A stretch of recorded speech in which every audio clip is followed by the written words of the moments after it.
there, and that right there is Mr. Brandon K. As I'm blocking my own face on purpose. And this is the Sports Den. Gentlemen, how the hell are you? Oh, I'm great.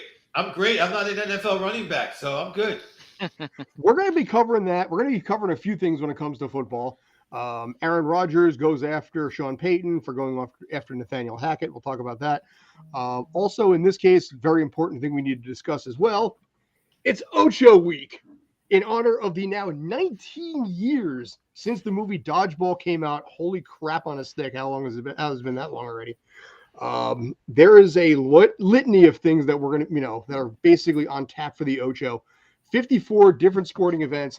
31 of them are brand new to the Ocho that have never been done before. So we're going to break them down. I'm going to play some video on some of those guys.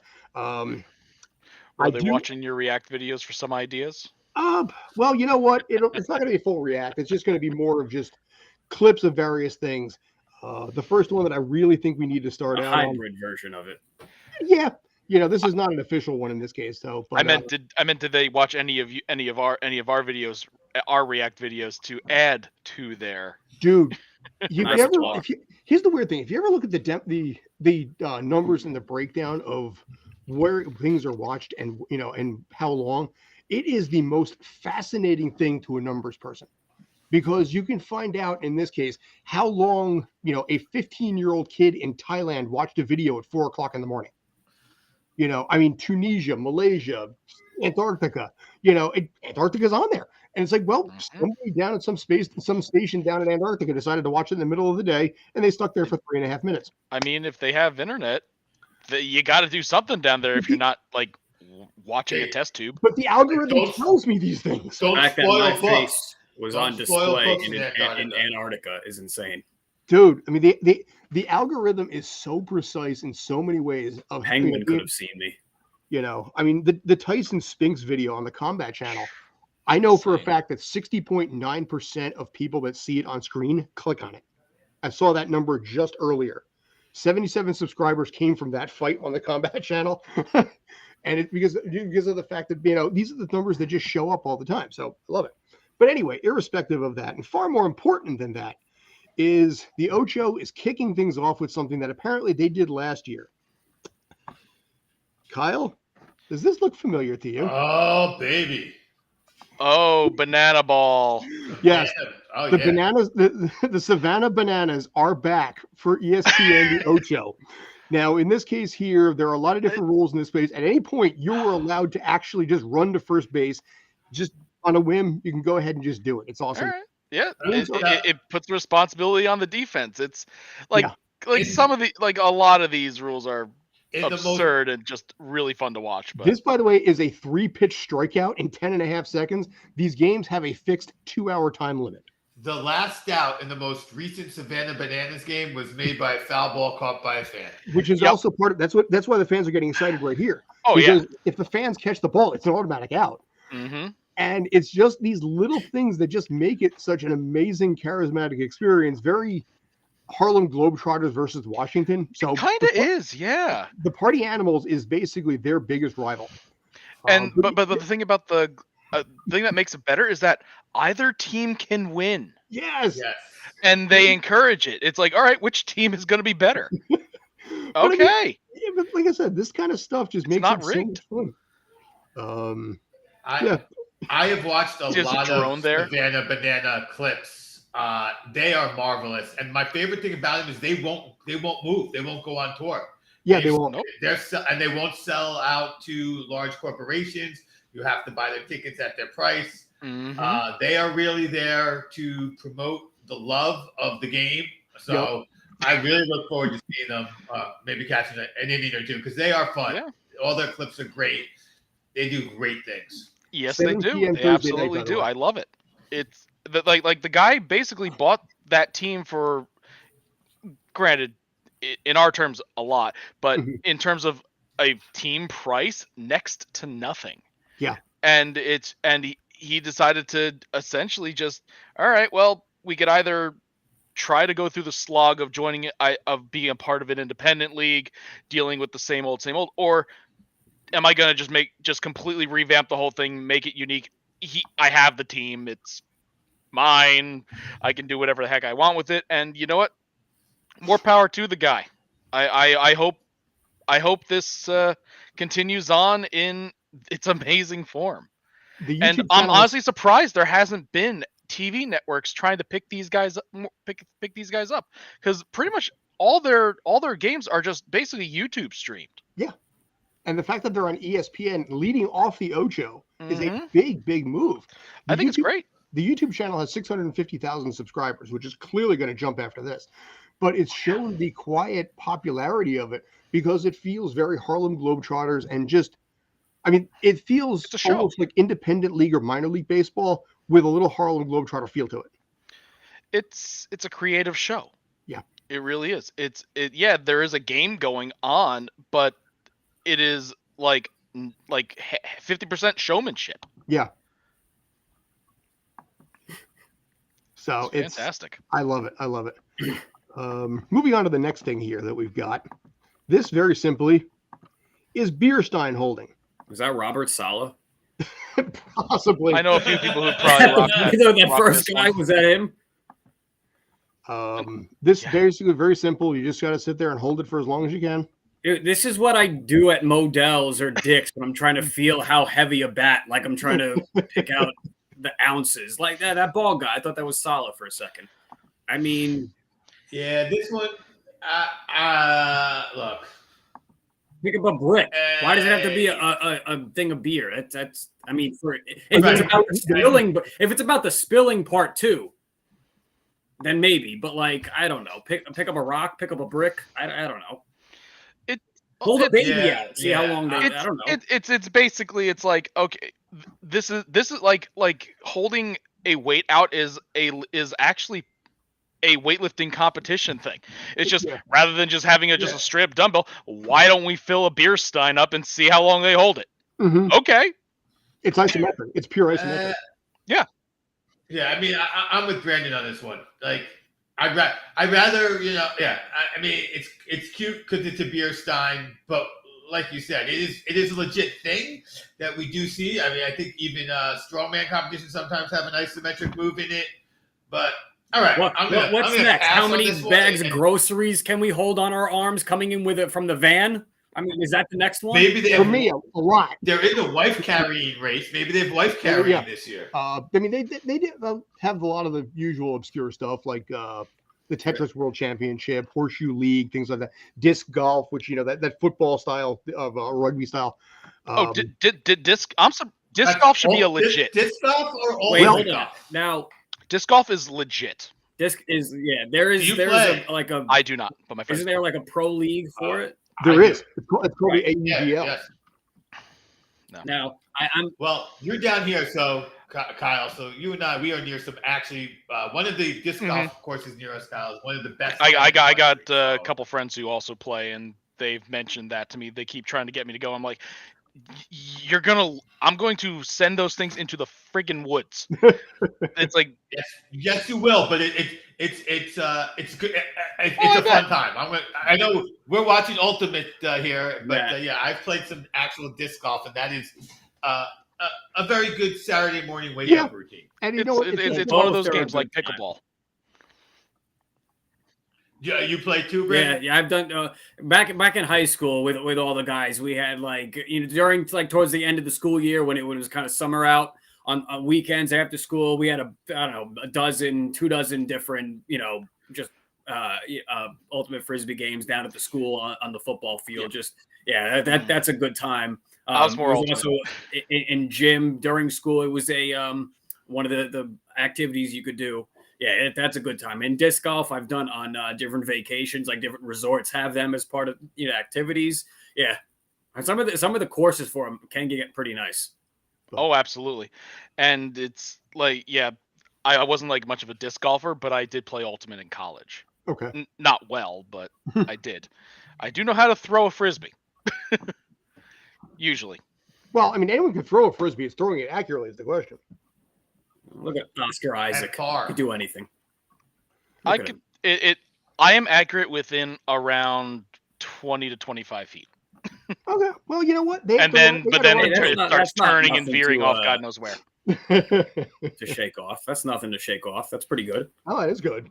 So, used to be able to Obi. throw it between my legs. Can't do that anymore because can't stretch anymore. Yeah, who can? It's like I try to Obi. do that, I ain't getting up for a little bit. You ready for these two? Does it involve I'm ready for dodgeball? these two. Yes, I am absolutely. Here we go. Kick Oh, golf. look at that. There's the game Oh, for look you. at that. That's have a good two- one. I have two golf ones that are, that actually are just, honestly, just really clever. So in this case, it's real simple. Obviously, it's golf with kickball rules, if you want to call it that. Or, but what's nice about all of these sports is the fact that they don't require a lot of money. They do. They know in this case, okay, you got a soccer ball and maybe just an odd little. You can set up any kind of golf course like that. You can. Yes, yeah. And if it's like a public course, then like we were talking before, like disc golf and ultimate, both of those you got. There's always a field you can play one of those on. He's just making a basketball-sized hole. Yeah. Well, another thing too, not about the actual foot golf sport particularly, but the idea of the putting in this. Oh yeah. Do you know how great that would be for young kids practicing? Because obviously you got to emphasize hitting it on the side of your foot. Yeah. I would bet dollars to donuts that that's how this was a drill that some dude made. But I would bring my team to a course and just stay on the green for 2 hours and just. I think but for the sport and yeah, I think it's really cool. I haven't participated in this. I don't know if in my area foot golf course particularly. I guess I can look it up. You never know what especially in our area. There's always something popping up. Foot golf Australia. Yeah, I'm sure that people can set it up. Yeah, that's going to be set it up. That's going to be 8 p.m. on Wednesday night, by the way. Or Thursday night, rather. So, Obi, that interferes with Jets open. It's preseason. Ooh. Sorry, you lost there. Yeah, I'll be at Red Bull Arena for that anyway. So, this last one though, I got to tell you, I love this. I think this is such a cool idea. This is called flip golf, and what it is, it's basically lacrosse golf, where you just sit there and fling this thing, as far as you can. It's like high-a-lie. Yeah, that was my thought. The highlight is like they're whipping a little ball as fast as they can. But what's funny about it is the fact that the stick itself is. That's you see that little putter stick there. That's literally the only one you have the entire way. So you get it relatively for cheap. It was featured on Shark Tank, and you build into the 18-hole golf course. Some of the old school golfers are not a big fan of this. Gee, I wonder why. Yeah, but what's funny about it is this thing actually is done on regulation golf courses. You just play with like a lacrosse stick, and you just toss the ball 200 yards, 250 yards, or whatever it is, and then you just sit there with the short game. And as you can see, you kind of sit there and hold it like a hockey stick. It's like kind of like Happy Gilmore when he's putting. It's like one of those. It's like one of those putters that people lean against their chests. Yeah. Right. Which they got rid of that from golf, the legality of it. But yeah, that's what it looks I like. think honestly, I can't help but like this because again, you just sit there and just fling this ball 200 yards. Listen, as a kid, you can just plow this thing down the fairway. And I think with greater accuracy, I think you'll probably enjoy the experience a little more, just because of the fact that you don't have to sit there and worry. You're going to hook it, you're going to slice it. You just throw it. Oh, you're going to hook it. Oh, you're going to hook it all right. It's just going to go even farther hooking. But I'm like how do you become professional? Slam it into the ground in front of you because this barbaric. This is a hard pass. Here's the thing about all these kind of sports, and this is actually something I've been thinking about a lot. Actually, it's like there's going to be some guy or two or three people, and I've been thinking about this because of pickleball, who are actually really good athletes, but didn't find a particular sport they liked that was regular, and all of a sudden they're going to be the greatest ever at the sport because there's only three people who had they picked a different sport could have made it. But instead, they picked this sport, and then they become famous, and then more people follow it. And then you get 3 at a time, and 6 at a time, and next thing you know, you got 36 guys who can fling this thing 450 yards when the game was built around putting it 200. But it's like, how do you become professional? Well, like I said, the guys apparently. You go to the driving range. You go to a driving range and just get kicked out of the driving range for flinging the ball instead of hitting the ball. It's funny, when I was looking at the videos for this, I found they appeared on Shark Tank with this, and it was surprising how well it was received, by like the Mark Cuban types. Well, it's a unique thing, and being that it is a sport, it has potential to gain at least a cult following. Just look at pickleball. Just look at cornhole. Look at all those yard sports that people can just set up in their front yards. Spike ball has one now. Yes. It's just or like Polish frisbee or something like that. But it's Ultimate Frisbee has been around for at least some time. Like there was a major influx over like Ultimate Frisbee's name through this mud, please. But yet no, like Ultimate Frisbee and disc golf, they've been around for a little while. It's like, all right, it's like a Robin Williams routine at this point with some of these sports. I'm like, I'm gonna take my putter, glue the ball to it, and fling it down the course. This is nothing but pretentious, bougie javelin throwing. And I'm not. No, it would be more fun. This is dumb. Javelin. I really don't like this. This is old lacrosse players who decided they wanted to play golf. Great. Because the golf courses need more Brads and Chads out there. That's great. I would listen. This would get me to a golf course. I will not play a 9-hole. I hate golf. This couldn't get me further from a golf course. I'd get hit by something on the golf course. What do you yell? Do you still yell 4 when you fling this thing? Duck. Bro.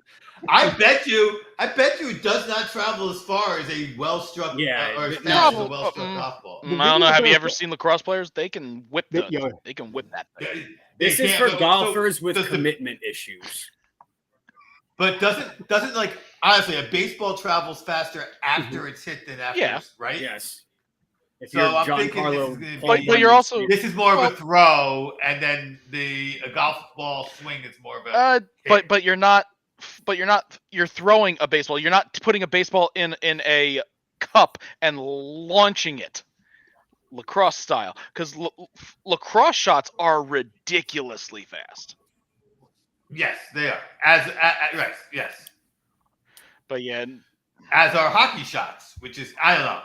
Either way, I don't want to get hit. Like you don't want to get hit anymore with this. Having a frozen little plate that you put at the tee box. Reverse sumo. And just hit the hockey puck 300 yards down the course. I mean, what's next now? Happy Gilmore drive competition. Yeah, I'd watch that. Dude, some people do that now. Yeah, I do it. Golf courses, we're just getting lower. $20 I can hit over the highway. Any takers? There's a pass. Yeah. I like a lot of the other ones. This one I would definitely kind of pass on. I'm like, All right. How about grass drag racing? So muddy snowmobile racing. Basically, yeah. All right. I mean, that it's like sure. I'm sure that people enjoy it. It's like the same people that enjoy snowmobile racing or drag racing. Mm-hmm. Cool. Reach point A to point B in the fastest time. Yeah, it's competition. All right. Yeah. It's kind of a very neutral. It's niche of the niche. Yeah.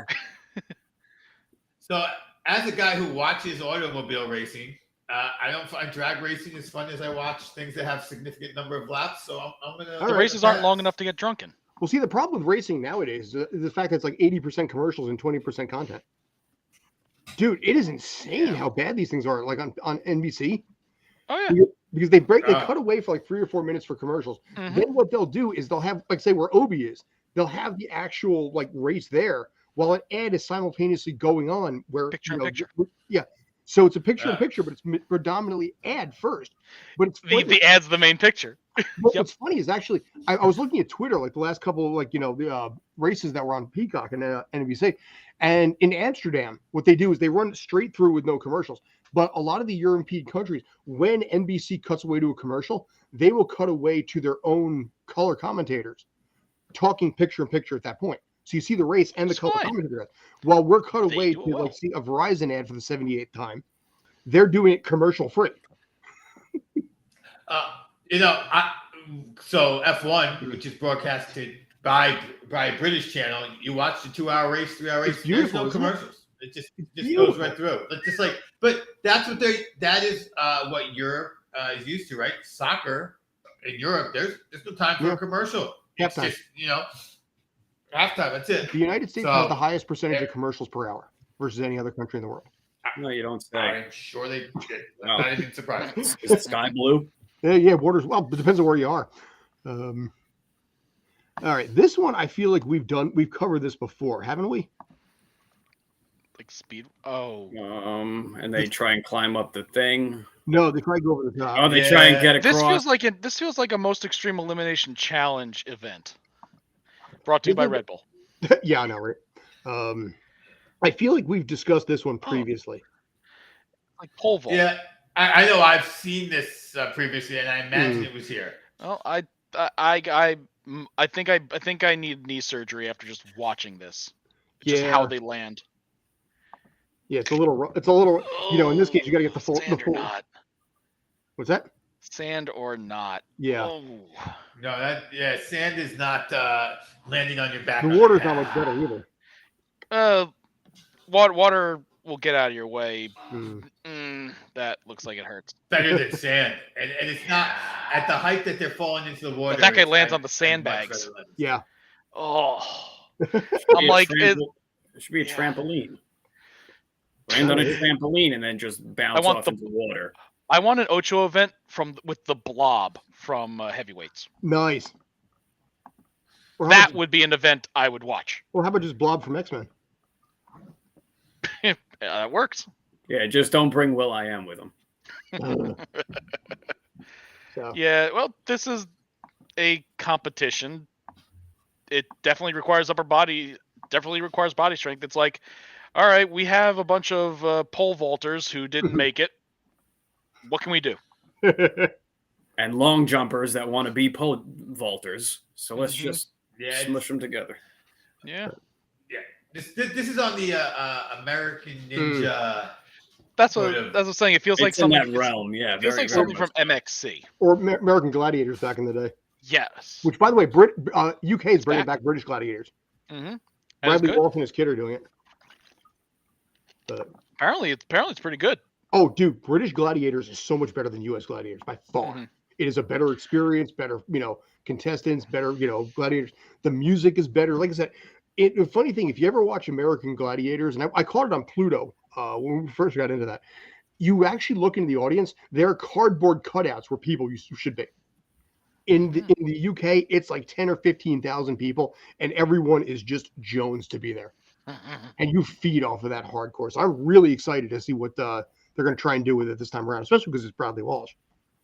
So, but what else do they have? They also have Wisconsin Auctioneers, Mullet Championship, Pinball. Mullet Championship? Yep, they got the Mullet Championship, followed by the Air Guitar Championship. What? Yeah, I don't have any video or images of that. But, You want the video of the Air Guitar Championship? I could give you one right now. Well, yeah. Oh! Let's just put this picture up. I can't give you a video necessarily, but I'll give you some hair. Oh, good God! That is beautiful. It is hair. Very, very. Like, he takes care of his hair. Yes. Yeah, that is that is a magnificent. But you know what? Both the old and the young go at this. Oh my goodness! Yeah, you know what, Emmett? You should never, at your age, be losing to a man like the other guy. Another guy, better hair with the missing teeth. There you go. Kid needs to grow some teeth in, but he's got the hair's already there. If you notice, all these kids are like from Arkansas and stuff like that. This kid's from Pocahontas, Arkansas. Oh boy, that is the. I really hope the title trophy is named after Joe Dirt. Children. That's the new series hitting Netflix. I'm really trying to find. All right, please, can we stop? I think I've seen enough of the Ocho so There, far. I'll give you one more for creativity. Mercy. Oh boy, Mercy. with the flag. Oh boy. So that basically is the That's Ocho a flag this code time violation right there. around. Yeah, I said, Mercy, you got me. You know, it's funny. Missing 41 states, but that's fine in those spots. It's all right. I'll go back to that image instead. Does that make you feel Sure. better? Well, I mean, maybe those textbooks down there, they probably left them out. Relay pole vaulting. Yeah. But yeah, we got cornholing, table tennis, I see, like cornhole, table tennis, like those I'd say are legit, and then they just dig the scraps at the bottom of the barrel for some of these just to fill the 24-hour time slot. They pick the barrel up, turn it upside down, and pick off the crap that's at the bottom that got stuck from the boardwalk. Last year I did find last year I found the pogo sticking fascinating. There was a pogo stick competition. That takes skill. Mullets don't take skill. Here's the great thing about the day. It was like they were doing all these tricks and stuff, but it was like in a high school field, like Scott, our high school field with like maybe 3 bleachers, and they were half full. So I don't know how much money was on the line, and these dudes were getting hurt. Oh my goodness. These dudes were really getting hurt. And when they fell, they're 10, 15 feet in the air flipping, and then they land with their knee on the box. That will do you in. Yeah, it would. Yeah, I don't see pogo on it this year, so I'm not sure why they didn't do it. Supposedly you can burn like 600 calories. That one didn't make the cut. Yeah, sadly no. But the mullet championship certainly did. 1:30 on Thursday morning. There you go. Or whip it golf. Slippery Stairs is back, so we've seen that one before. That's actually kind of fun. Slippery, like I said, these feel like events for like one of those Japanese game shows. Do they have bat racing? Do they have? I mean, is the guy holding the beer, can he do bat racing instead? That I don't see. Kickball, they got a kickball championship. Why don't they just turn the sausage or president's race into an Ocho sport? You know what? Really, from baseball. Mascot racing. There you go, mascot racing. That's kind of catching. You'll have a different theme each time. That's kind of catching on too. You know what? And it's like, if the Ocho's scraping the bottom of the barrel with this, I'd watch mascot racing. Mm-hmm. I think they're scratching the bottom of the barrel on purpose, because there is enough Olympic sports that do not get daily, weekly, or even monthly coverage that you could do highlights of. Like literally, you could put this race that Katie Ledecky's winning. Has anyone else seen it other than the fact that she's won 2 more world titles? Did anyone actually see the events? You could have put that on the Ocho if you wanted to, because no one's seen the swim competition. But hey, if he was like, here's Katie Ledecky winning race 16 and 17 to have the most world championships ever, boop, put that right on. I guess so, but it's like, it's like the in my mind, the Ocho is weird and unusual stuff, which does cover this. Yes, it's just there are better weird and unusual stuff that could probably be popped on rather than the mullet. And I think I wanted to feel like it's a sport, right? Like I wanted to feel like competition. So especially when you say it's based on dodgeball, right? Now dodgeball, it's a fun game. But you can imagine what it would be like if elite athletes got into a mullet contest. Like, I don't know what the heck the difference between an elite athlete getting in a mullet contest and us getting in a mullet contest is. But if you said, I'm going to take elite athletes and make you play dodgeball against them, and they're not going to have any practice, they're going to beat the 4 of us anyway, because that's who they are. But let's let the Ocho go. Yeah. But that's, like I said, that's what it's going to be this time around. I will watch Banana Ball. Oh, hell yeah. I will absolutely watch that. Yeah. Dude, you have to. You know what? I got to be honest. The whole Savannah Bananas Banana Ball, I'm not for it. Okay. I know I'm in the very, very major minority, kind of, to put it that way. But I don't know. I don't know. I could really pass pass on it. It's not. I don't know. As much as I think it's cool and great, it also feels like the kind of thing. After I watch it this time on ESPN, if I watch it on the Ocho, I'm not going to watch like that. I could be done with it. Like I could see it be the all right, now I've seen it once. Yeah. Yeah, but I think it's too, but there are some things I like about I it. think it's there though. I think it's like Calvin ball. It's too much. Yeah, it's Calvin. It's the Calvin ball of baseball. Dude, yes. Oh my God, yes. Kids aren't going to get that reference. But one reference speaking of number 8 though, one reference that they will get is Aaron Rodgers just went after Sean Payton. Yes, he did. Basically, to kind of say that I can get away with that. Yeah, that was Aaron Rodgers on the sideline after. Yes. Yeah. Brandon, I know this is predominantly your thing right here. This is where you wanted to go with this. Ron. Yeah. No. So if you are following the football drama that is unfolding so far in this, the preseason games are about to start. I mean, and we're really already steamrolling ahead with this season, and obviously, if you've been watching this channel and our shows, you guys know that there has been no one more pro Aaron Rodgers to the Jets and more positive about this than your boy over here. But this situation here was the absolute cherry on top for me to just get so hyped about this season, and just I'm so ready for Thursday with the I think it's the Hall of Fame game kicking off. So if you've been following Sean Payton, the new coach of the Denver Broncos, was interviewed and was basically criticizing the past Denver Broncos coaching regime, and calling them historically bad, and the whole basically it was the worst coaching job he's ever seen in any sport. And now that we have Nathaniel Hackett as our offensive coordinator and not head coach, that does make a difference. I think, and then obviously Aaron Rodgers, the whole famed relationship that those two have, and how much Aaron really has the back of Nathaniel Hackett, comes back in an interview following that and says that basically, you keep my coach's name out your mouth, and it was basically weak for you to have to criticize a past coaching job, just in case something for you goes, Tish hits the fan.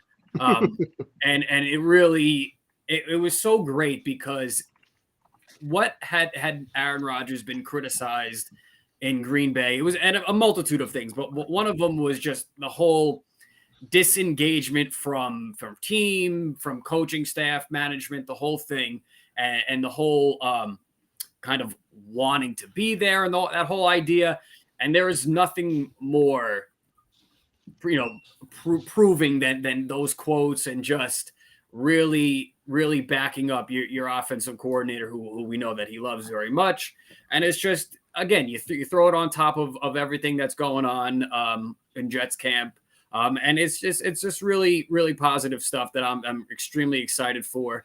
And we brought up the clip of Will Smith and the famed Oscar quote with yelling at Chris Rock, and that was the energy that I got. And again, it hyped me up. And we play the Broncos in Week 5, and I would not be shocked. I mean, again, I know it's hard to kind of predict that far out and anything happens, but I would not be surprised if the Jets win by 2-3 touchdowns. Where are they playing that game? What's that? Where are they playing that game? I don't care. Okay. I don't. I really don't. I mean, they could play in Iowa, where they have the cornfield. They could play on that field. Play in the cornfield. Play in the cornfield. Yeah. But this and it was great specifically too is I was thinking about this. I don't know if we've had this even with the Sanchez days past prior to that for sure. The Sanchez. The Sanchez. We haven't had in such a long time any type of real connection between the offensive coaching staff, the offensive game plan, the offensive,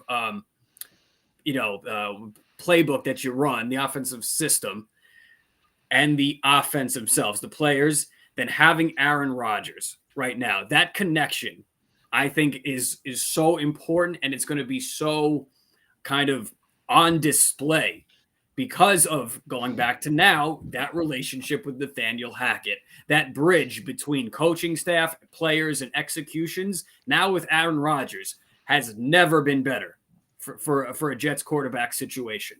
And, like I said, we kick off Thursday with the preseason. Obviously the preseason sometimes doesn't mean anything, sometimes does, depending what it is.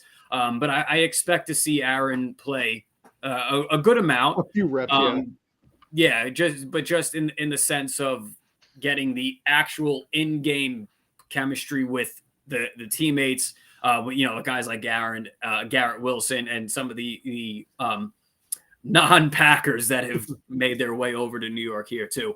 But yeah, I'm so excited that I don't want to add the little caveat, but I just got to be the realist. I don't want to be set up for a Mets like situation. Because coming into the season, oh god, we're going to go trade deadline in a minute, but yeah. But back to the Jets before I get all depressed about that. I'm just really, really, really excited for this season and hope it goes according to our plan as fans and to their plan, because I have them losing. I have them losing in the Super Bowl, but I mean, I'll take a Super Bowl loss any day of the week right now. So let's get this season going.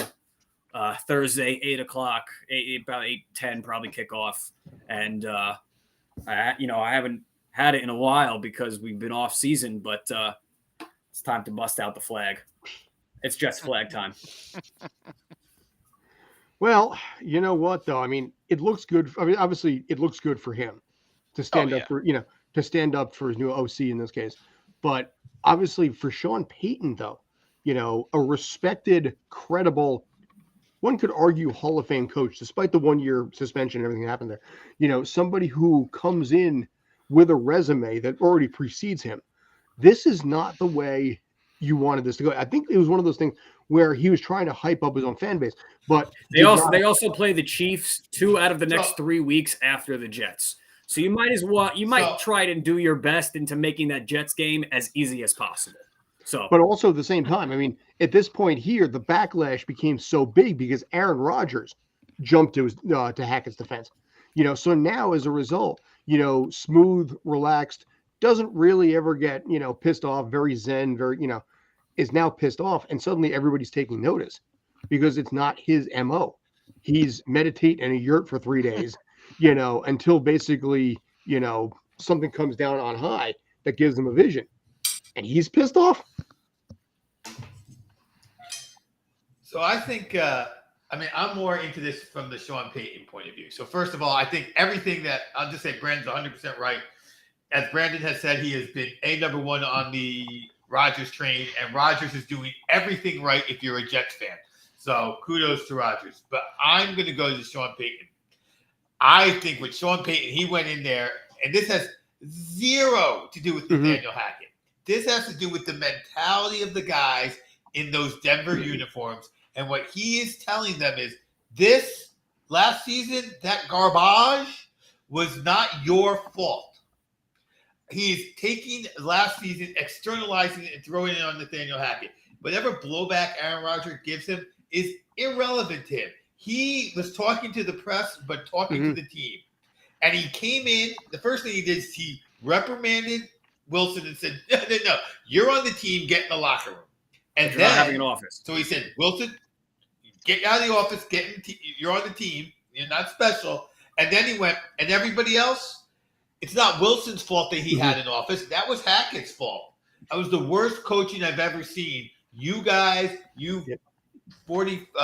22 starters and whatever, 80 guys, 52 guys on the team. It wasn't you. you were being led poorly.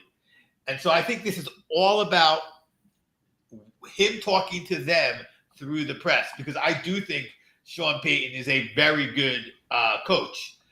He's now, granted, he had Drew Brees, so we'll find out with Wilson what he can do. But I think that this is all about talking to that team through the press and relieving them of their burden. Yeah, but I just think there are ways to do that are smarter, flat out, than the way he did it. Because, like I said, they play them week 5, and then they have the Chiefs 2 out of the next 3 weeks. Yeah, like I said, if I'm Sean Payton, again, that's weeks out, and you take, in the NFL, you take what's in front of you at a time. But you obviously going into it, you're trying to make that game as easy as possible, because the Chiefs 2 out of 3 weeks after that is brutal, even with a bye week thrown in there for Denver. That's brutal.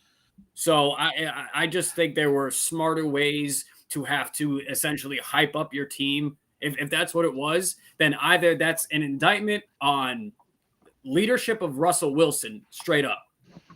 Because obviously in Seattle, he didn't have to be the leader. And by the time it was really Russ's team, I mean, he had become a veteran, and it just Pete Carroll had still been there. But at the beginning of that of the era, it was the defense that was the leader of that.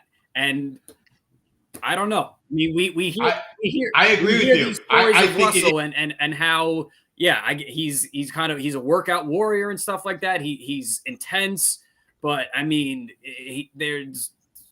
I'm not going to get into the whole launch of different things, but like that's got to be in question, because for you to have to do that again when you play a team with that coach very soon, essentially in the NFL season, like I said, with the Chiefs, it's just not smart. Yeah, I think you are right about Russell Wilson. I think you are wrong about the fact that the Jets are going to be extra hyped. The Jets have so much on them starting now that by the time week 5 comes, that's 2 months down the line. That's 2 months. Like I don't see that. Like I think the Jets are going to have enough outside stuff that what this locker room thing from X is not going to play into that game at all. That doesn't mean that they're not going to win by 2 touchdowns. They're not going to be a much better team than Denver. But I don't think it's, I think there's so much going to go on with the Jets and so much circus that is still happening with the Jets because this has become a Jets. The fact that this is a Jets story is kind of the proof of that, because this is really about what this guy's saying to his team through the media. It's got to be. And the fact that it's become a Jets story just shows that at week 5, it's irrelevant. I think it's going to be something else going on with New York Jetland. Like maybe they're 4-0. Like how's that? By the way, well, by the way, they're playing. And I do think you're right about Russell Wilson. There are issues with Wilson, and this is him coaching it. By the way, Jalen Ramsey's out till December at least.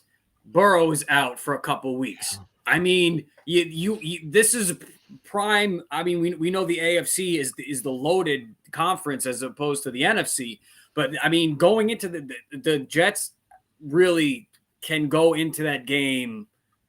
I don't know, like really in a good spot. I know they have probably the most brutal opening of a schedule, but But at the end of the day, I don't think it's going to matter that much about this, because again, 2 months down the line, they're playing on the road. They're playing in Denver for that one, by the way. So it's not like the home fans can get pissed off at that point. Will it be mentioned? Probably. Will it be like a major sticking point? Nah. If it was this week, oh yeah. But I mean, no, because it's going to be brought up in the week leading up to that. Yeah, but you know Media what? is going to bring that up. But they had 4 games under their belt at that point. They don't need this one for game 5 to hype them up. That's my point. That was my point. They don't need the extra. Exactly. And for Sean Payton to do that when you're about to face the Chiefs 2 out of the next 3 weeks, to have to go into that game and already make it more difficult for yourself now is stupid. Yeah, and the Jets have so much on their plate, but going into that game, obviously, when you're only focused on the Broncos, that will be brought up. Or but the flip side is, or you're the Broncos, you're 3-1, 4-0, and you're like, yeah, we're a better team. Now that defense that was actually good last year wants to hand it to Hackett in the offense. So if you're going to go the mind game, you can play it both ways. I just don't. I feel like Scott and I are in agreement here that the circus that will be the New York Jets come week 5 of the season, this extra bit of circuitity is relatively irrelevant. Well, hold on. For that, doesn't really like make it doesn't sound so great. If I'm the defense, right? If I want to go after the offensive coordinator because we had a bad record last year. I mean, because we still play. That motivational bit it's not like versus Aaron Rodgers really likes his coach and he's going to play extra hard this week, and the rest of the team's going to respond. I think they're both mind games that you coach into your team or you coach out. I just don't think. Again, I think the Jets news in week 5, and I hope for you that the Jets news in week 5 is bigger and more ruckus than this piece of data from the preseason that is obviously a coaching move. If this is big, it means the Jets are poor. That's the truth. But that's also in this case also something they can keep in the utility belt if they need it. Because if the team is by that point 1-3 or 2-2, maybe you can. Not even 2-2, 1-3 or 0-4. Then you pull back to it. If you're 3-1 or 4-0, this is you are focused on what you did there. This is not an issue, but it's available for you if you need it as a PR boost. Yeah, if the Jets have a good record and they're playing well going into that game, it'll be brought up. If they're not, if they have a bad record it won't be brought up. Fair. That I agree. That I think will be how that plays out. But come on, kick off. Just put the ball on the thing and kick it off now. Come on. Yeah, I can understand that. And then the week when injury comes around, it's Zach Wilson's team. Can't wait for the conflict there, because it's going to be a circus. Now, to bring Brandon down and make him depressed, final topic I think of the day: fire sale. Yeah, it's not a fire sale. It's not fire. I don't know how much do they get for Scherzer. Not much. First off, I did again. The most Mets thing to happen is that they trade for an Acuna and it be the brother. That's like, no offense, trading for Thanasis. They trade for Dom DiMaggio. Really. Dom had a good career of his own. Okay. Jeremy Giambi. Okay. If every time you say fire sale, this is what I think about. Well, they're unloading it. They went all in, and it didn't pan out, and now they're unloading everybody, or they're unloading the bigger names. If I'm the Mets, even right at this moment, with him trending upward, I'm keeping Verlander, keeping obviously Senga. He signed. Yeah, Senga they're keeping. Diaz, because he comes back. Obviously, it's still a separate issue. Those 3 pitchers, Alonso, McNeil, and Nimmo. Everybody else, Alvarez and Lindor, depending on a certain situation, Beatty. Everybody else, I'll drive him to JFK or LaGuardia myself. I really would, and I won't even charge him for gas. That'd be on me. Like, my pleasure. I don't know though, but they definitely feel like they're giving up on this season. Of course, they're giving up on this season. They would be lucky to win 80 games. Is Buck out of a job? Or actually, better yet, will Buck stay? Voluntarily. I give him another year, because I think there are way too many issues that have just honestly just layered upon each other, that next year some things there is no way that all of these guys are going to be in such an offensive slump all season. There are some of these. We said that about the Yankees too, Lindor. So everybody else can go. I believe these guys will have bounce back years. This whole pitching, the bullpen, dear God, I come on. First off, dear God, but they moved their best bullpen asset that's not on the injured list. If you are giving up this year, which I think whether it's said or publicly or not, everyone is in agreement on. You trade David Robertson, who's a free agent at the end of the year. You can go get him afterwards and do what Yankees did with Chapman. You could do that. But I just think, what is then the idea of going for it this year? What would that look like now? Well, they're not.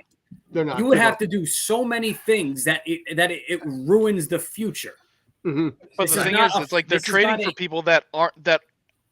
It's like they traded Robertson for essentially peanuts. They traded Scherzer for I know, a cattle iron and open carry permit. Yes, I got it. I mean, and tax-free income or sales tax-free. Yeah, that we still have to pay regardless. Yep. Look, here's the thing: Cohen put all his money in. It didn't work out, and where Cohen, the businessman's like, all right, I want to take some money out so I can try again next. And that's what's happening. And absolutely. Not denying that. Right now, you are on doing every illegal sports channel you can, calling Japan directly. What are you doing? You're like, hello, but this is money. That's what you're doing. But then there's the question of: did you listen to Verlander's press conference the other day? It's thinly veiled unhappiness with the moves. I mean, listen, he's no spring chicken either. No, he's not. Right. Which is why I can understand why he's frustrated, because it's like he came in to basically win now, and it's like halfway through the season trade deadline they're going into rebuild mode already. Does he have a no trade clause? I believe so. He probably does. Yeah. Yeah. By the way, but he'll waive that for the right team, which is fine. Yeah. So it's like weird. So that's the one guy who I would disagree with Brandon on. But I said at the moment because he's trending upwards. That's the only reason I would, and because of obviously the contract situation. If you were a free agent at the end of the year and he's trending upwards, goodbye. I'm getting something for that. Okay. So here's the thing: if Verlander wants to get traded, I'm trading Verlander to get good graces throughout other players. Hey, look, we'll sign you for a few years. We'll give you a good contract. If things go south, we'll get you out of here. And you'll still have the contract. And so that's really the you have that conversation with Verlander. He does see. Do you want to stick it out? Do you want to go? And if he says, I'm going to go, you say, okay, but remember we let you go under your, these auspicious traded you to, I don't know. $40 million a year, Yeah, traded you to somebody in the American League so you didn't have to hit who's got a chance. Hey, you're back in Houston. There's also a very forgotten about X factor in this, or I guess in the upcoming. Well, no, because the deadline hasn't come, and that's Starling Marte. That deadline's tomorrow at 5 or 6 p.m. Okay, yeah. We know Starling Marte has been injured today. So that's very unknown. I'm not sure what I'm doing with him. Okay. But if we want to get rid of Verlander, fine. Senga, Diaz, Alonso, McNeil, Nimmo, and the two kids. Everybody else, goodbye. Well, I just saw this. They moved Canna to the Brewers. Say, yep. Yes. Yep. Yeah. Well, see, great. Off topic a little bit. We'll bring it back to the Mets in a sec. The Texas Rangers added another pitcher. Yes, they did. Jordan Montgomery, which is Rangers are buying in. Angels so are buying in. They decided like, okay, we're gonna take the risk and we're adding to it. So the Angels are absolutely buying in. The Dodgers are buying in for. If you're a West team, you're basically buying in unless you're the A's. The AL West is open, which also kind of surprises me. The whole league is. Yeah. But Seattle just traded their closer, Paul Sewald, or however you pronounce his name, to the Diamondbacks, which is another team that's pushing to solidify a playoff run. So I'm surprised the Mariners made that movement, given they are well within range of a wild card spot, if not a push towards the top of the division. They're not there right now, but it's like they unloaded instead of trying to bring people in, so they might be sellers as well. We could definitely see the Cardinals are sellers. Chicago White Sox are selling. That didn't work out. Yeah, all basically all the Central Division teams.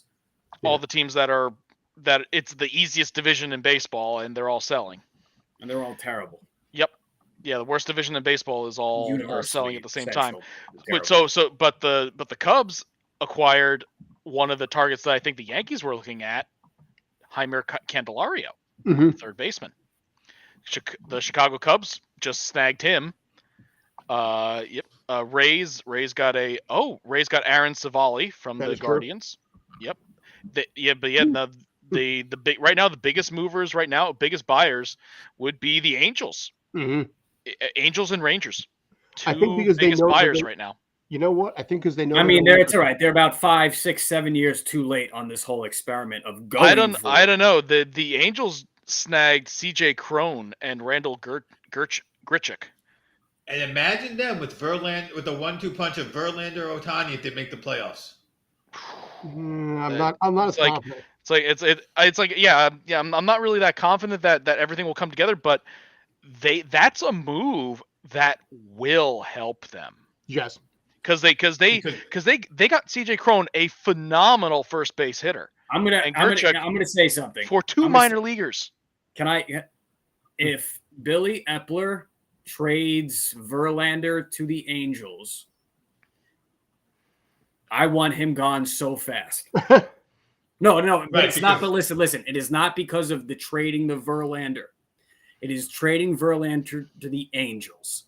And what that means is that Billy Epler does not want to really – he doesn't have the general manager balls to go toe-to-toe with the better ones in this league. So he will lean on the Angels, an organization that he has the connections with, and he will do that. That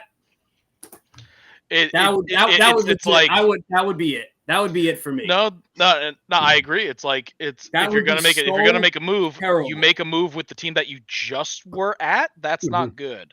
After you've done that a few times already. You've traded with the Angels once or twice already. Yeah, no, I agree with you there. That's there's some funny business going on. But let's see. It's not even funny. It's not even funny in terms of being sketchy, but that it's just you're leaning on comfort, and I don't want that as a general manager. And if I got Steve Cohen above him, I need someone that's in line with that mindset and that set of go get attitude. I can't lean on that comfort for a general manager. Considering my bigger issue, I'm done. My bigger issue would be you send him over there, they make a good run, and then Ohtani decides to stay because Verlander's there another year. That's the thing is the Angels did get another pitcher in Giolito from the White Sox, so they got their best pitcher. So it's like, because will the Angels keep making moves? Now, hey, Texas and Los Angeles. I see your pitcher. I'm gonna raise you a pitcher, and that's what they're doing now. Honestly, I'd rather see them. They're fighting in the same division. Yeah, no, I'd rather see that happen in a non-AL East division that's not the Yankees. So it's like all right, let them beat each other up. That's fine. Let them keep doing those. It's weird watching this from the outside. Nah. A Verlander to the Angels trade, I would actually lose my mind. I would be in front of Citi Field tomorrow. Still, it is bad enough that they are selling, even though it's selling what you feel are excess players. It's like they're still selling, and it's like at a third of $1 billion this year they're selling. It's like, it's weird. That's weird to see. And also on a side note, I'm not even mad though. I'm just numb. I'm not even mad. Joe Kelly is back on the Dodgers nowadays. Mr. Pouting Lip himself is back on the Dodgers. Yeah, Joe Kelly. I was surprised the Dodgers traded for him. I'm legit surprised about that with like all the circus that happened with that. Together. Yeah, I guess so. But hey, now I wonder if that did Kiss reunite. Like will they make? In that case, will they make a move for Bellinger? just to deprive the Yankees of Jock going after him. Yeah, bring back Jock Peterson and Cody Bellinger. Honestly, you're joking on the Peterson one. That's not. It's not a bad idea. No, that's not. Mm-hmm. Yeah. Well, do something unprecedented and bring the whole squad back together years later. Speaking of fire sales, the Cardinals, Toronto Blue Jays, I believe are finalizing a trade to get Jordan Hicks. Mm-hmm. So to shore up their bullpen. Well, Aaron Hicks is on the IL again. Aaron Hicks, yeah, Jordan. Yeah, look at the other Hicks, but the better Hicks. But I believe the Giants are finalizing a trade to get AJ Pollock. Okay. From the Seattle Mariners. Mariners are selling again. Even in a playoff push, they're selling. Did we all see what what Aaron Boone said the other night? I want to see that? He went off on that. I mean, so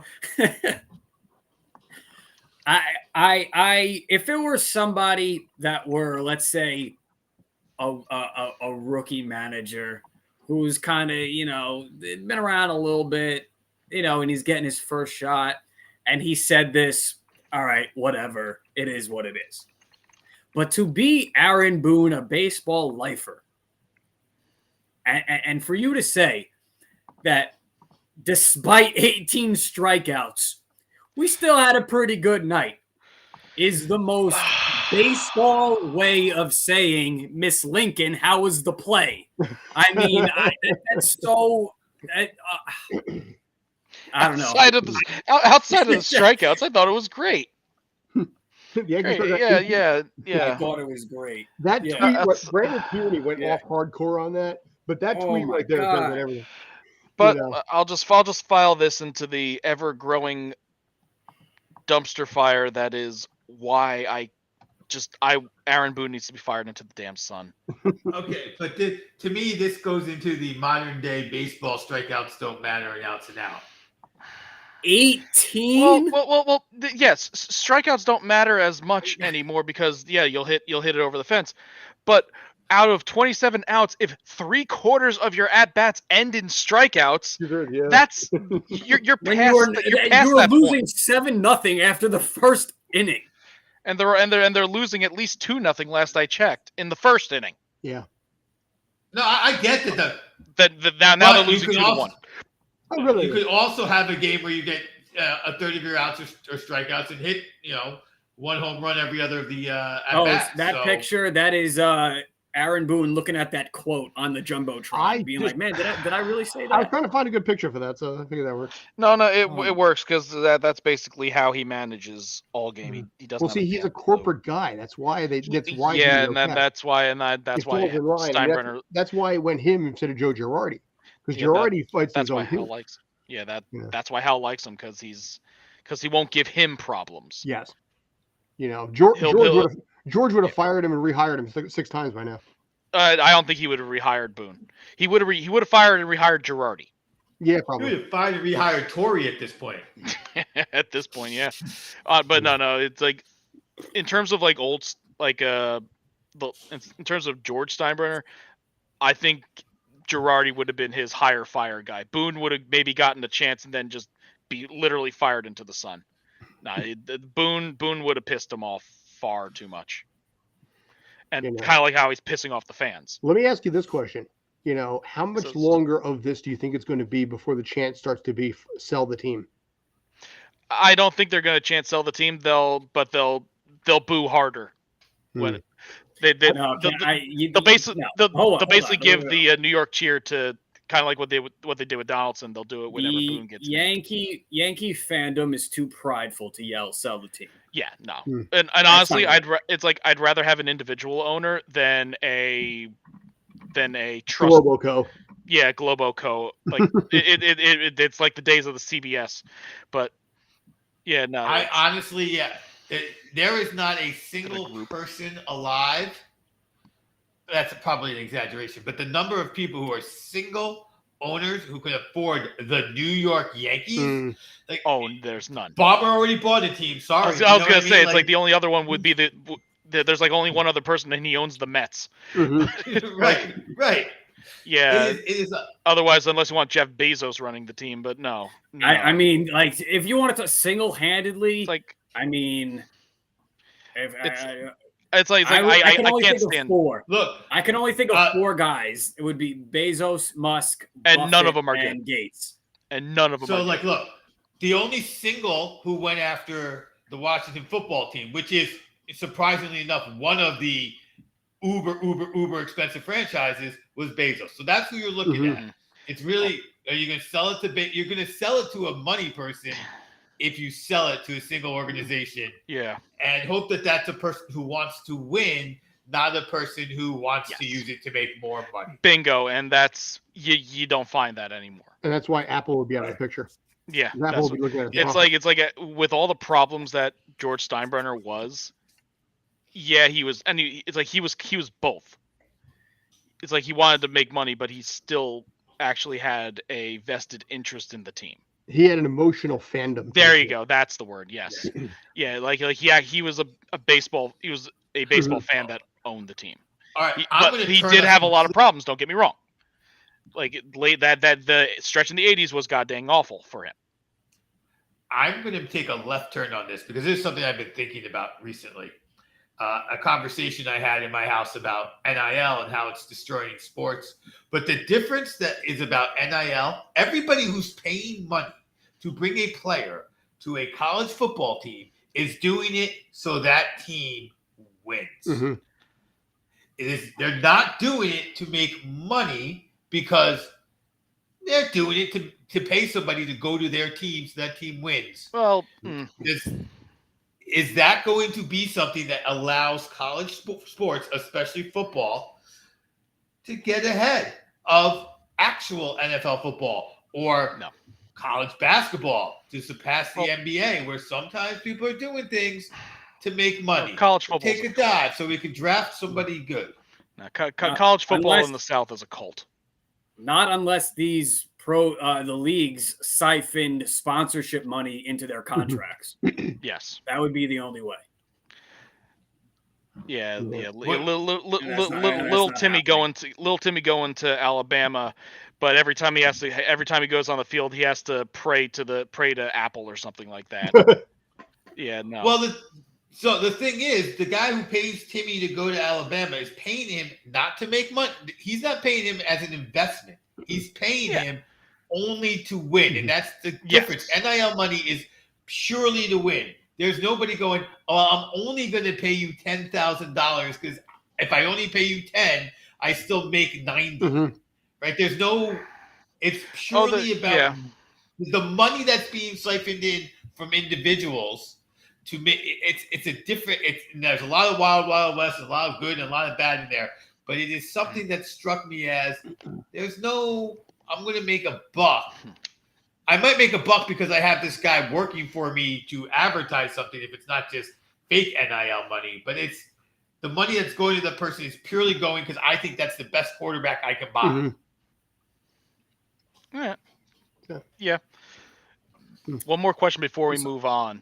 We'll wrap it up. We'll actually wrap it up soon. We're at 70 minutes, but go ahead. Do we want to do the running back thing real quick, too? Yeah, please. Okay. That's fine. No, Kyle, well, the question I had is, who is winning the trade deadline so far? Texas. I mean, just based on name power, Texas or the Angels. Okay. And who's the biggest loser? The Mets are the biggest winner. They've got rid of all these getting rid of high price guys. No, I don't think they are. We can reboot next year. Surprisingly, I don't think they are. Fine. A better question is, which fan base is the current winner of the trade deadline, and which fan base is the loser of the trade deadline? You know who's actually, I would probably say, even bigger than the Mets in some ways? The Yankees. Because I think the Yankees are a bigger loser because they haven't done anything. That's exactly it. And they need to, but they aren't. the Mets. Here's the thing: the Mets go into every season with a reserved hope. I mean, what issues do they have? Braves don't even need to make moves, but yet they're still improving their team. So, Yeah, they're managing their team well.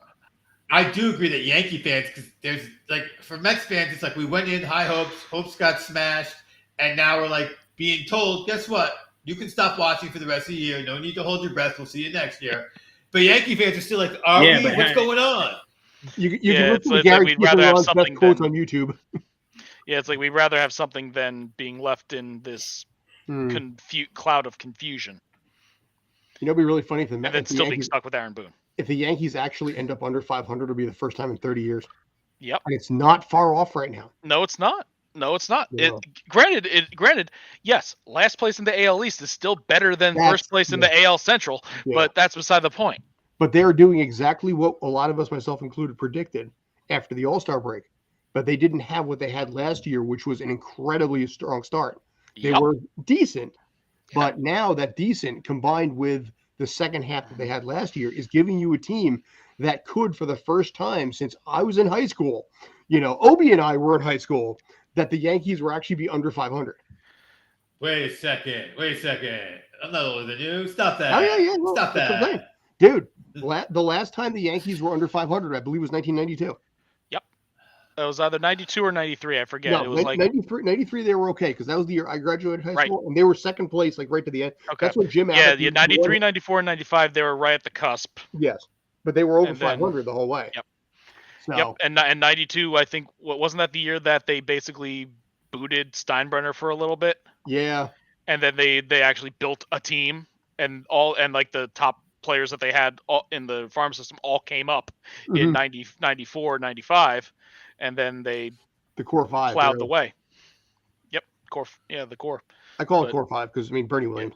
Yes. 1992 was a 469 win percentage. After that, every single year. So now 30 straight years they have had a winning record, which is insane. But I don't know what's going to happen. Yep. All good things, unfortunately, probably would come to an end as much how to our chagrin. How many years has Hal been the owner? 2009. Yeah, I was gonna say it's like it was Hank and Hal for a while, and then Hal essentially took it over fully. So when did Hank and Hal? Is that 2009 or is I think that? So. Yeah. Because King George, he stopped he stopped in like the mid 2000s and then eventually passed away, and then his sons basically ran it for a bit. So they've done a decade plus of above 500. Yeah. Yes. So I mean. Oh yeah. It's just. I mean, how plus of no World Series. Mm-hmm. Yeah, but I will say 2017 they got cheated out of it, but yeah, I mean, get over yourselves, no World Series. All right? 10 plus years in a row of the Yankees didn't win the World Series in the 80s either. I was there. Yeah, I know. It unfortunately happens. They're on track to actually have the longest streak between World Series appearances. Okay, well, again, teams that have had World Series appearances. But all right. Anyway, you had it could be worse. You wanted to do, so right? Yep. Yes, I do. I do have a theory, and I had been thinking about this today. And so we see a lot of these running backs now, these high-profile running backs, not being happy with certain contract situations, with the way teams are perceiving them, Jim Irsay. And I have this thought that now that we are kind of a few years removed from the Ezekiel Elliott and who am I missing? I just had his name on my mind, and I'm missing Zeke Elliott and Le'Veon Bell situation. How could I forget Le'Veon Bell?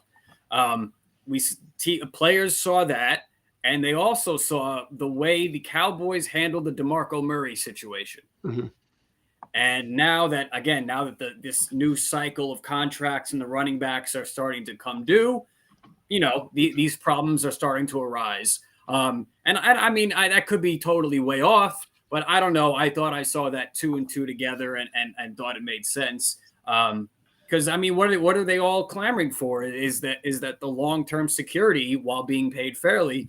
That concept alone is not insane, but then at the very end, you got to look at the landscape of NFL payroll and how teams prioritize positions over others. That was just my thought. I just thought the DeMarco Murray situation with the Cowboys, and then Zeke and Le'Veon Bell's individual situations with their contracts, I thought maybe has now, impacted the current running back world. Probably. So my theory about the running back is if we had good, understandable numbers for offensive line blocking, we would not be like, oh, the running backs are getting the shaft here. That's my opinion. Granted, I've been old line since my time. And, and part of the problem, of course, is ESPN, who broadcasts at an 8th grade level, doesn't have anybody really telling these things about what's happening in the game. I mean, look, all due respect, Nick was good. Nick had some insight. He got cut off when he was leaving the air. So it's like, yeah, we're going to talk about the guys who carry the ball because we can see it. We can see numbers. And the owners are going, your backups runs a 40 in 0.1 second slower than you. And the offensive line, they're going to get to the same hole before it gets filled as you do. So I'm going to give him the ball and save me a bunch of money. So we need comprehensive, clear offensive line stats, and then we'll be less. Yeah, but at the core of what they're doing, it's hard to numerically quantify it. Other than like even a block is hard to what is a one block, what is a second block, it's hard. It's hard. Did they block the right guy? Did they do it without getting called? You're right. It's incredible. I'm not saying it's easy. I'm saying that is the problem. Yeah, but that's more position analysis than actual stats. You are 100% accurate. That it is very hard. But if you can quantify it, then you can start to say, oh, this is why running backs are not as valuable as they think they are, because the offensive line is doing X, Y, and Z, and this player and that player. Although Zach Martin's getting the shaft right now too. So yeah, but he had been paid.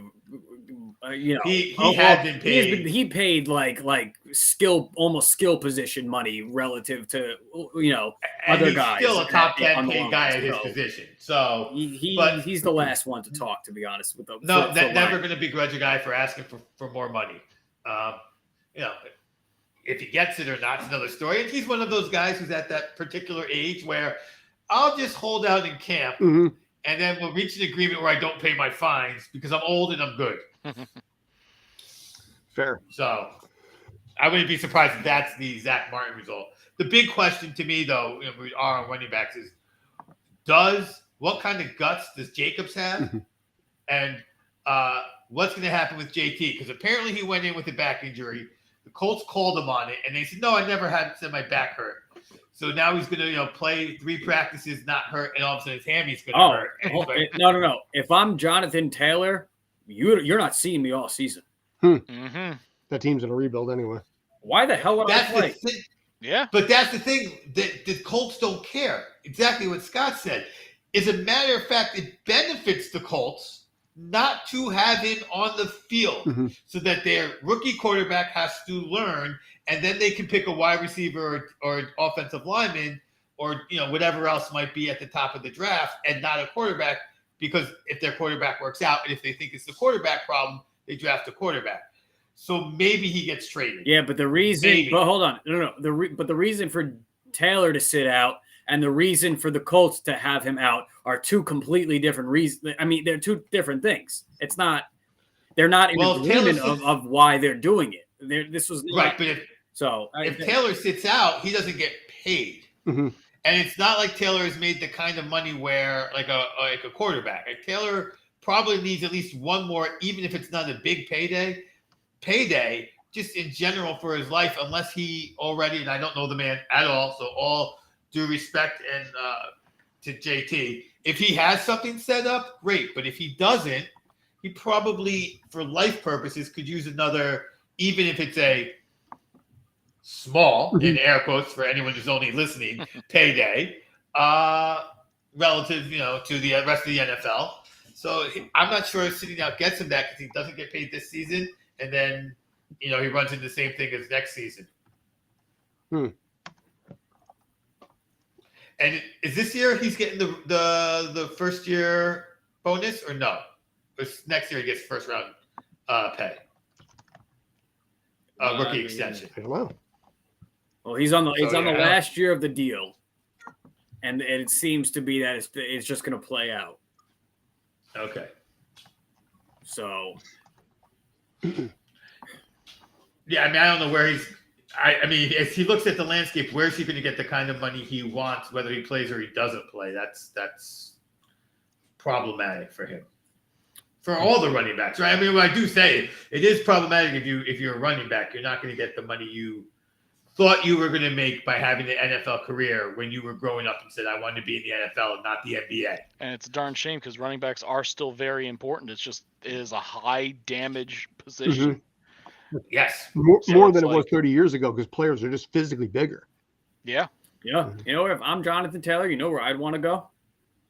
Jacksonville. The Yankees.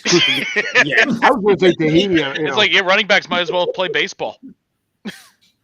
Yeah. Go to Jacksonville. Try and get behind Trevor Lawrence. Think about it right now. You're a fast dude in your high school. You play baseball and football today. And you're like, ooh, baseball has literally said we want better athletes. They've made stolen bases a thing. And football's not valuing my speed at running back. Let me work on hitting. See what baseball looks like in 5 to 10 years. But then you're risking not as strong contracts over the grind of minor leagues. And then that's still not a guarantee for any type of major league money. So I will say this: if you think you can be a professional athlete, you think you can be a professional athlete. You think you can like that. That's thought number one. Mm-hmm. You want to know what sport that these running backs should go to? Like throwing golf. There it is. Yeah, do it. Go ahead. I'm just a pickleball. That's where they should go. Stupid. You said you had a comment, and then as soon as it started coming out of your mouth, I was like, yeah. Or you know what? Just esports. Lacrosse golf. Here it comes. Madden. There you go. Start growing your damn hair out. Getting that mullet game. The running back should go to the Ocho. You know what? I don't care. I'm going to DVR the mullet championship because I have to. I swear, I'm just going to do it. I don't give a shit. They should. It all comes full circle. They should measure the length of the hair in the morning, and then at night come back and see if it grew any longer. See that should be the real test. Well, just all day, just trying. Hey, you know what? At least at that point, you can at least engage viewers and be like, man, shit, I got to get back to the TV tonight to see if that hair grew, bro. That would at least bring some excitement and some anticipation to it instead of just looking at a strand of hair, looking at a raccoon tail coming off someone's skull. No thanks. Well, see, not for me. You're too young to remember when rat tails were popular. I fucking hated those things, man. They were terrible. Yeah, those things are awful. Oh God, because I remember there was an Irish kid named Seamus O'Halloran. By the way, can you tell he's Irish? Obi remember the name. He not only did he have the rat tail, but he also had the Air Jordan logo shaved into his head, into his hair. Because that was the thing back in the early. This is like 90. Kids still get that too. But here's the thing. Hair, believe it or not, statistically speaking, grows on average about 6 inches per year. So if you look at the length of those mullets and the yearly dedication to having that is not a whim, a spur of the moment type of thing. That is something that takes 2, 3, 4 years or even longer. It is really a concentrated effort. Yeah, it's a concentrated effort to make sure that you have the proper mullet to be worthy of basically your, family reunion / speed dating area that you're in. All right. Okay, on that front. Yeah, you gotta let us go. You got stuff to do. Yeah, I know. I got things to do and people to see, or things to see, and Anyway, all right, gents. Thanks as always. I appreciate it. You guys just straight up rocked, man. I love it. Brandon, you know what? You got Aaron Rodgers premiere. It may only be preseason. It may not count in the standings, but you know what? Win is a win. Football is football, especially when you've suffered in misery for so long. This is exactly what I said last year when the Giants won the preseason games. It didn't matter. It's just that next step for the season to really start. That's it, and that's it. So I'm excited for you. May the team do well. May Aaron Rodgers do well and not tear an ACL week 1. And then we'll see what happens. We'll revisit definitely throughout the season. Obi, thank you as always. I appreciate your input when it comes to golf and football in this particular case. And Kyle, privilege as always. So, and hair, yes, and hair. Kyle, thanks as always. Appreciate you guys rock.